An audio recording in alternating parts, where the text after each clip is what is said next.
يوميا بتسأل نفس السؤال، يا دكتور هشام هو ما فيش علاج للشخير غير الجراحة؟ او ايه علاج الشخير او انواع الطرق بتاعت الشخير؟ عشان كده الحقيقة احنا عملنا مجموعة حلقات كلها بتتكلم عن الطرق المختلفة لعلاج الشخير، سواء كان علاج بالجراحة او بعلاج بالبنج الموضعي او بالبنج الكلي، او سواء كان باستخدام الجهاز السباب لعلاج الشخير، او جهاز الكوبليشن، او استخدام الادوية او استخدام عمليات التكميم للناس اللي عندهم وزن زيادة. النهارده الحقيقه معانا حاله مهمه جدا جدا جدا، معانا الاستاذ عادل. الاستاذ عادل الحقيقه ده مصري مقيم في الامارات. الاستاذ عادل جاي لي مشكله شخير، والمشكله دي الحقيقه كانت عامله له مشكله كبيره جدا، ان هو ما بينامش بالليل وصوت عالي عامل له قلق للي حواليه، عامل له قلق ليه هو، عامل له قلق لزوجته، عامل له قلق لاولاده، عامل له قلق لجيرانه. الحقيقه الاستاذ عادل كمان في مفاجاه غريبه جدا. استاذ عادل زي ما حضراتكم شايفين اللي هو في النص اللي على يمينه ده ابنه.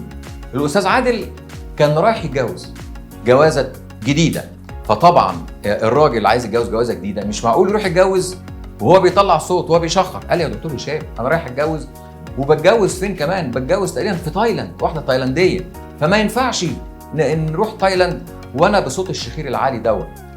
ما كدبناش خبر طبعا، عملنا له فحوصات الشخير كامله، ولقينا عنده لوز متضخمه جدا، ولقينا عنده لهاء وسقف حلق متضخم جدا. نعمل لك العمليه يا استاذ عادل؟ قال لي ما فيش مانع. ابنه اللي واقف جنبه على يمينه قال له يا بابا ما ينفعش تروح تتجوز الا وانت ما فيش شخير، العروسه هتقول عليك ايه؟ طبعا الكلام اللي انا بقوله ده انتوا مش هتصدقوني. عشان كده انا دايما اقول يا جماعه من فضلكم، لما الطبيب يقول عمليتي نجحت، العمليه ما بتنجحش الا بالمريض نفسه. عشان كده احنا هنروح نسمع الاستاذ عادل، وهنسمع ابنه، وهنسمع قال ايه قبل العمليه وبعد العمليه، وشكله ايه بعد ما عمل العمليه. هل اتحسن؟ هل الشخير راح؟ هل سافر تايوان او تايلاند يعمل يتجوز، ويعني زي ما بيقولوا كده رجع لورا 20 سنه تاني؟ ده اللي هنشوفه. نروح نسمع الاستاذ عادل ونرجع تاني. استاذ عادل انا كنت عايز اعرف انت خدت قرار العمليه ازاي؟ ابني قال لي اذا انت ناوي هنتصل بالدكتور، مش ناوي خد تذكرتك وسافر. فرد قال لي خلاص نام وبكره لا.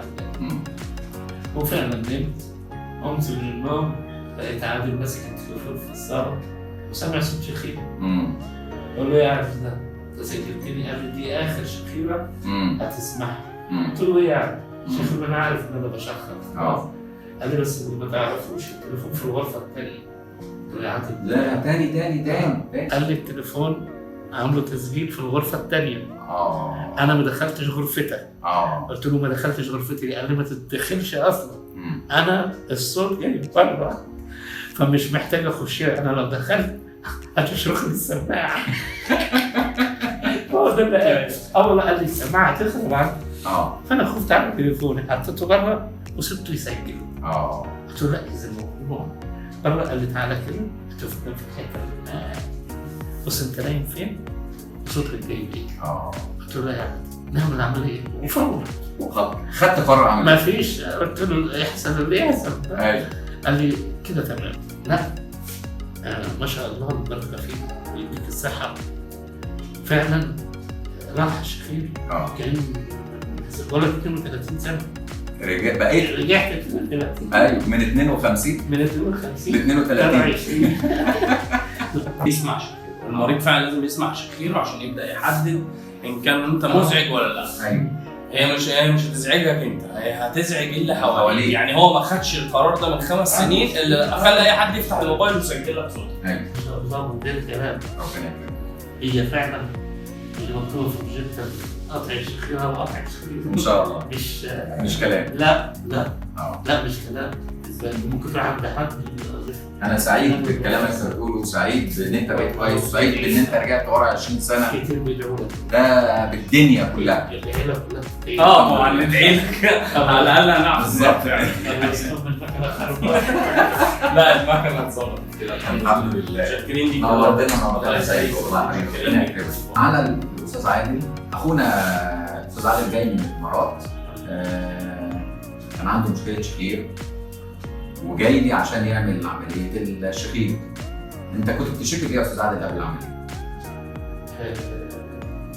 وقت النوم الشخير صوت عالي جدا، سمع الناس في الشارع بره. لما بنام النفس بينقطع، بحس ان في قطع، ما بياخدش النفس. بقالك قد ايه على كده؟ كان اكتر من 5 سنوات. 5 سنين. الموضوع كان مضايقك انت بس ولا كان مضايق اللي حواليك؟ مضايقني انا وبدا يضايق اللي حواليا، يسيبوني يمشوا من البيت. من البيت؟ يمشوا. في الامارات ولا هنا؟ لا، في الامارات. في الامارات. هنا يسيبوني لوحدي. طب انت بقالك 5 سنين تعبان، اشمعنى فكرت النهارده ان انت تعمل العمليه؟ افتكرت النهارده بدات المشكله مع العيال. يعني انت عايز تقول ان قعدك مع الولاد عمل لهم مشكله في الشخير اللي هي هم اللي جابوك؟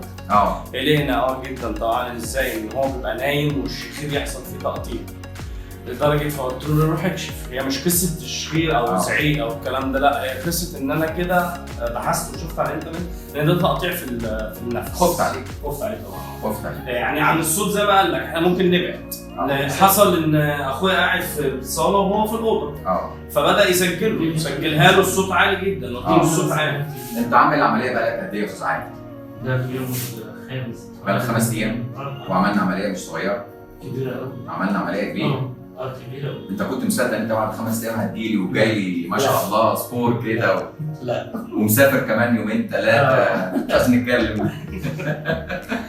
لا، ده بصراحه كنت متوقع شهر 25 26 يوم على ما اتحرك ايدي. لكن الحمد لله بعد العمليه حسيت طبعا. ازاي؟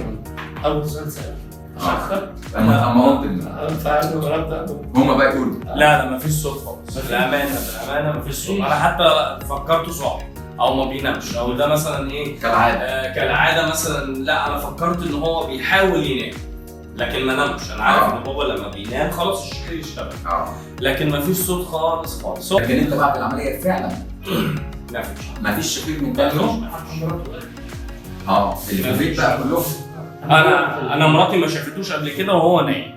فقالت انتوا وديتوه ليه ده ما بيشخرش؟ قلت لها لا انت ما شفتيش الفرق. حتى بهزار كده قلت ان هي حطوا له مكنه ثانيه خالص. استنى انت بتقول ايه؟ بهزار بصراحه كانه حطوا له مكنه انجكشن. انا حتى قلت لك يا بابا، قلت لك 5 ايام اسبوع شهر التعب هيفضل فيك لكن احسن من الاول بكتير. الحمد لله بصراحه. لكن دلوقتي بقى اوتوماتيك. لا اوتوماتيك انجكشن. خلاص محدش سمع الصوت الصراحه. محدش سمع الصوت. اجمل تعليق ده على فكره سمعناه. ما فيش صوت. لا دي حقيقة. انا اخويا الصغير بيشخر حاجات خفيفه اللي جه معايا. قال له انا اعملها حتى لو صعبه المهم يطلع لي الصوت كده. ده حلو. قلت له لا هو بابا بقى سايلنت كده. بابا سايلنت. وليه على فكره النفس فرق جامد لانه بقى ينام. على فكره هو بعد اسبوع لما الجرح يتلئم هيعرف ان هو بقى ينام اكيد. لان مش كان اول ما كنتش بتنام. انت سنك كام؟ 54. وقايلين لك؟ بقيت 32. قلت لهم في ولا هي ال 20 سنه دي عمليه الشخير بيترجع 20 سنه دي حقيقه؟ قالت ده انا كده في الفيديو ده اكيد. قلت لها قالت تفسير ده بصراحه كان امبارح كده. سيب اللايف مفتوح. يا مين اللي قال لك كده؟ سيب اللايف مفتوح ونام وسيبنا. فسيبناه طبعا وهي قاعده قدامي انا بنام بتنام طبعا التليفون يعملني انا. وبدا عرفت ان بعد كده متسجل ان مفيش صوت وقال انت نمت ومفيش تمام الحمد لله. تمام. فقالت ربنا